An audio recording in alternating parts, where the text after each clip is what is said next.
Lepo pozdravljeni. Naša gostja Urška Loncnar nam bo danes razkrila, kako si lahko pomagamo, da bomo lahko uravnovesili krvni sladkor in zakaj je pravzaprav to tako zelo pomembno za naše zdravje. Urška, dobrodošla. Torej, govorili bova o krvnem sladkorju. Ko to slišiš, sploh ne veš, kakšno povezavo ima to, ali je to samo nekaj, kar se vpliva na koliko sladkorja pojem, ali tudi na druga živila. Nam lahko malo razkriješ to skrivnost, pomembno skrivnost.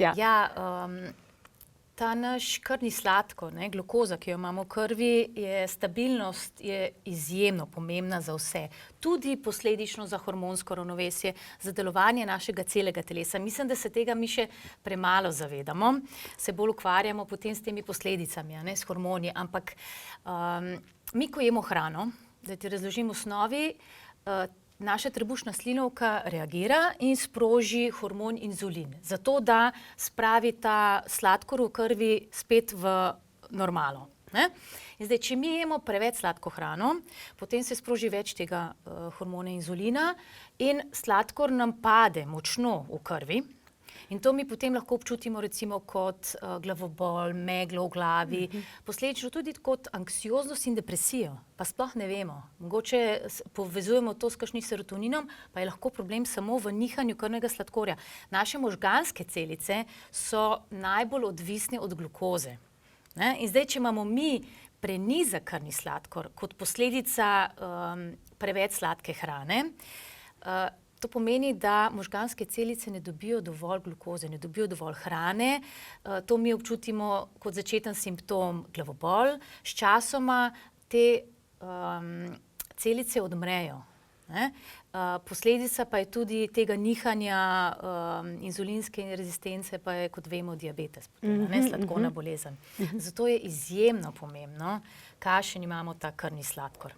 Vpliva pa seveda nanj hrana, ki jo užijemo. Rekla si, ko jemo preveč sladkih stvari, preveč sladkorja, še vedno se mi zdi, da se ne zavedamo dovolj, kako pomembna je prehrana in da je verjetno ravno obratno. Takrat, ko rečeš, padel mi je sladkor v krvi, pa hitro eno tortico, da se popravi, pa ni tako, ne? In to pademo ravno v ta začaran krog.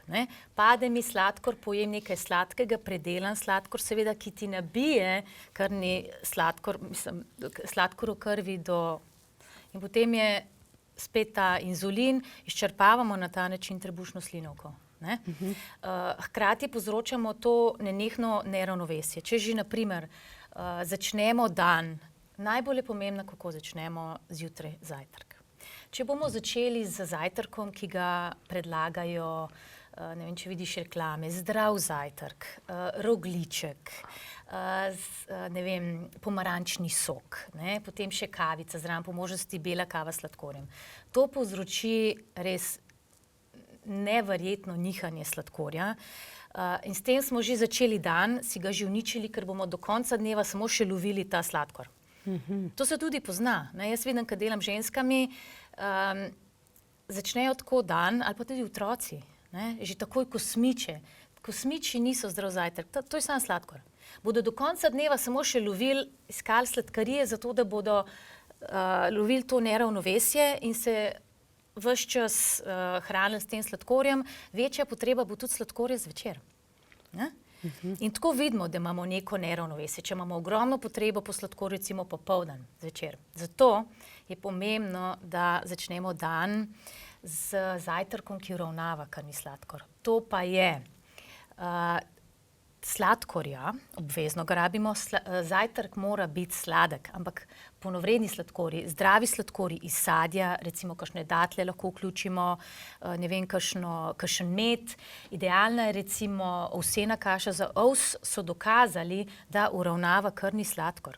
Tako da, če si naredimo kakšno ovseno kašo, zraven dodamo kakšno jagodičevo. Zdaj, če je zima, jesen še imamo kakšne borovničke, po zimi ni tega svežega sadja, uporabimo zmrznjeno. Jaz si recimo, takrat, ko so te gozdne jagode, so najboljše. Res si jih zmrznem, pa jih potem uporabim čez zimo, do spomladi, dokler spet ni tega svežega sadja.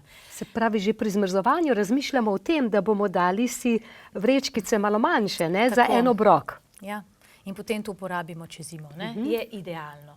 Potem kot sem rekla, jagodičev je obvezno, uravnava krvni sladkor. Tako da, če že jemo kaj sladkega, kakšne sladke tortice, potem si pomagamo s tem, da jemo zraven jagodičevje. Ne? To so recimo borovnice, jagode, robide in tako naprej. Potem si lahko pomagamo tudi s kisom. Kis odlično uravnava krvni sladkor. Zato, ker moramo se mi zavedati, mi nekaj pojemo in ta krvni sladkor ostane visok še nekaj časa po obroku. Jaz sem si prav merila, ker me je zanimalo in to ne verjameš. Poješ nekaj sladkega, ure in ure še po tem obroku imaš ti še zelo visok krvni sladkor. In potem ti pade in smo spet v tistem začaranem krogu. Kis je tisti, ki uravnava krvni sladkor po obroku. In jaz svetujem vedno mojim strankam, da pred obrokom, tako je 20 minut prej, spijejo napitek z jabolčnim kisom, lahko dodajo tudi malo medu, ker ima super encime. To nasiti, hkrati, poleg tega, da uravnava krvni sladkor, še topi maščobe okrog trebuha. Kar imamo vse ženske rade. Tudi balzamični kis je super, če ga vključimo v prehrano. V solatko, v kakšno jed, tudi ta je, ne rabi biti samo jabolčni. Potem imamo pomoč matere narave, seveda koprive. Lahko so sveže, kadar so spomladi, kadar je pozimi, imamo posušene, naredimo si čaj, lahko si naredimo tudi tak posip, da jih dehidriramo, uporabimo kot začimbico. Koprive odlično uravnavajo krvni sladkor. Potem moramo, recimo cimet tudi seveda, cimet je tisti, ki uravnava, jaz ga posodajem, karkoli delam sladkega, čokoladnega, veliko uporabljam, kakav, ampak ne potem, ne vem, en kilogram sladkorja. Jaz sladkorja sploh ne uporabljam, ga nimam. Jaz uporabljam kakšen javorjev sirup, obvezno dodam cimet. Kaj pa kokosov sladkor recimo? Ni najboljši nadomestek belega sladkorja? Je, no, če že, ampak moram povedati, da sem se jaz tako navadila, tudi sladice delam, da ne pogrešam in enostavno zamenjam. Z datli recimo, ne? Datli so super, tudi datljev sirup recimo, to je spet hrana.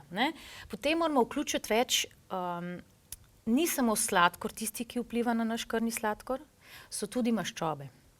To so pa nasičene maščobe živalskega izvora, v bistvu blokirajo te naše receptorje. Povzročajo to inzulinsko rezistenco. Zato je zelo pomembno, da vključimo v našo prehrano več zdravih maščob, kar so recimo v oreščkih, kakšen avokado, pa tisti, ki imajo radi bolj našo hrano, lokalno, potem več oreščkov vključimo, kakšne mandlje. Potem recimo rabimo veliko vlaknin.